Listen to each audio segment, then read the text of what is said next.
اعتکاف چې کوم دی زنانه په کور کې ځان له یو ځای مخصوص کې او په دغه ځای کې دی زنانه اعتکاف وکړي. جمعات کې اعتکاف لا بهتره ده چې هغه خلک اعتکاف ته کینی چې دا هغه یو خو نیت صحیح وي. زه اکثر ګورم هلکان اعتکاف ته کینی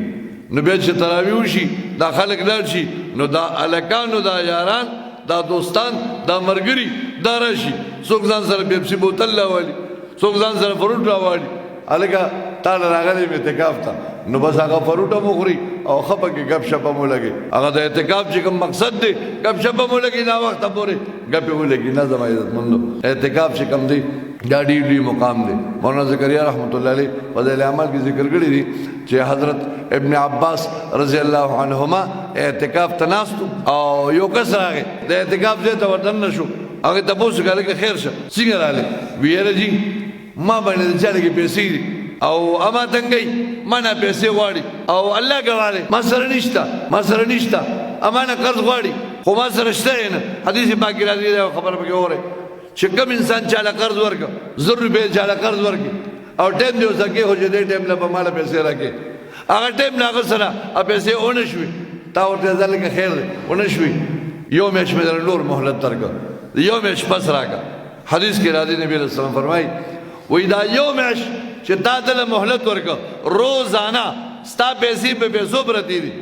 روزانه د دغه عمره پیسو د خیرات کولو اجر او ثواب ستا په عملنامه کې مفتو کې لیکلی شي. چاله د قرض کې 10 ورځې 6 ورځې مهلت ورکړه او نبی علیه السلام فرمایي د معراج په شپه باندې جنت ته لاړم نو جنت کې مې د سرو زرو په اوبو باندې د جنت په دیوال باندې لیکلی شي چې څوک چاله 10 روپۍ ورکړي چې دا ستا شوي نو یو په 10 به میلاویږي. څوک چاله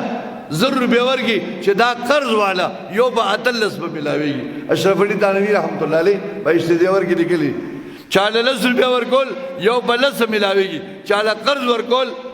یو په 18 میلاویږي. نو ورته وایي دا هغه ما باندې پیسې دي او ما سره خدای شته که درک لګي چې ورکړم وله نو یې څه وکړم وی که تاسو ورته لږ سپاره شو ستاسو خبره به ومني وی ښه. ابن عباس صاحب لاړه او خپل پیزار یې واخیسته او روان شو جومات نه بهر وځي. دا سړی ورته وایي صیبه زه خو رالم ما خو تاسو سره درخواست پیش کړ خو تاسو خو اعتکاف کې ناستئ او د اعتکاف والا لپاره خو د ضرورت اصلي نه بغیر وتل نه دي جایزه. نو تاسو خپل اعتکاف هیر کړه که څنګه تاسو نه اعتکاف هیر دی او ته نه جي نه اعتکاف راته یاد ما ته ښه یاد ما ته پته زه په اعتکاف کې وایي دغه وخت کې د محبوب کبریا حضرت محمد صلی الله علیه وسلم د وفات لږ شان وخت شوی نو د نبی علیه السلام قبر مبارک دی داسې وکتل او سترګو مبارکو نه اوښکې روانې شوې او وی ما د دې قبر د خاوند نه اورېدلي دي د رسول الله صلی الله علیه وسلم نه مې اورېدلي دي چې یو مسلمان د بل مسلمان د ضرورت دپاره د حاجت دپاره د یو کس د ضرورت دپاره روان شو هغه له ورغې هغه مسئلې والا کار وشو یا ونه شو ضرورت پوره شو یا نه شو دی ورسره روان شو الله د دې انسان په عملنامه کې د 10 کالو د اعتکاف ثواب لیکي. د انسان یو مسلمان سره ته روان شوي د هغه د یو ضرورت دپاره نو وایي که هغه کار وشو که ونه شو الله پاک ستا په عملنامه کې د 10 کالو د اعتکاف ثواب لیکي. نو ایمان اعتکاف ایر نه دی خو په دغه بنیاد باندې نو اعتکاف کې چې کوم کسان کینی هغوی ته مې دا نصیحت دی چې وخت به ضایع کوئ نه یا به مونځ کوئ صلات تسبیح مونځ به کوئ یا به د قرآن تلاوت کوئ او بقدر ضرورت به آرام کوئ او دغلته د جومات د ایریا نه بار بوځئ نه د چارلام دا ځای چې کوم دی دا د جومات د ایریا نه بار دی. ما سره کتاب دلته پروت دی اعتکاف کې مسایلو اعتکاف کې مسایل او فضایل دا پروت دی دا ځان سره کې اعتکاف والا او دای کې چې کوم مسایل دي د ضرورت نه بغیر غسل کوي ټیک دی انسان ضرورت دی تب اعتکاف کې ناست دی تا ودی غسل در باندې وړې جنابت حالت راغی نو نستا چې کوم دی روزه ماته ده نه البته دلته به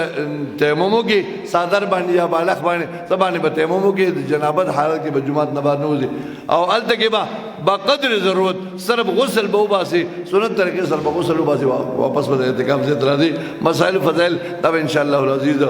کتاب در کم ځان لګورې تنه او وخت چې کم دی خدا درخواست لکم دا لګي شان روزي پاتې دي دا کرکټي دا فضولیات دا د ماخام داسې کسان راته معلوم دي په دې ډله کې مناستي چې ماخام ټوله روزه کې په ټوله روزه کې د ماخام مونځ به وشي دوی به راشي دغلته به ځان لمونځ وکړي